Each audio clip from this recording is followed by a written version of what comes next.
Napigilan ng Quezon City Police District ang tangkasan ng pagnanakaw sa isang pawn shop matapos mabisto ang ginagawang tunnel patungo sa establishmento.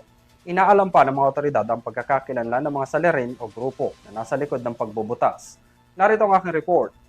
Dito, sir. Kanal, Naka 6 meters na siya. papunta dito, diretso Sa na to. pamamagitan Opo, ng sir. sumbong ng isang security guard, Tapos, pinasok ng mismong hepe ng QCPD Station 4 ang tunnel na ito noong April 23 sa Barangay Nova Proper, Novaliches, Quezon City.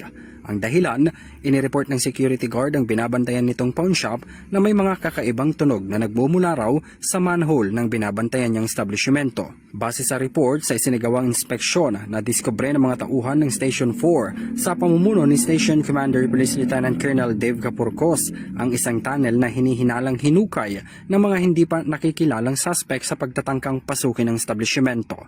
Base sa report ng QCPD Station 4, wala namang naiulat na mga pera at mga jewelries dahil nga na-preempt yung tangkang panloloob sa naturang establishmento. Pero ayon sa mga otoridad, natagpuan nila yung mga tools na ginamit para sa pagbubutas at paggawa nitong tunnel. Kabilang na ang mga hydraulic jacks, screwdrivers at mga portable na grinder. Lumalabas rin daw sa investigasyon na pinagplanuhan at organisado ang ginawang pagbubutas patungo sa naturang pawn shop para maisagawa ang plano. Pero napigilan raw ito at kasalukuyang nagsasagawa ng masusing investigasyon ang QCPD para matukoy at madakip ang mga responsable sa likod ng tangkang panloloob. Sinubukan naming makipag-ugnayan sa establishmento at pawn shop na tinangkang loobaan pero sa Miyerkules pa raw sila nakatakdang magpaunlak ng panayam.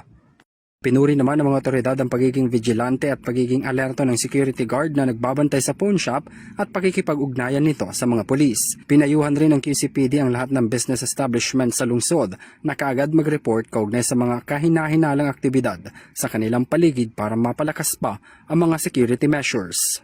Mula dito sa Quezon City para sa EuroTV News, ako si Henry V. Nicolas, sumasaludo sa bawat Pilipino.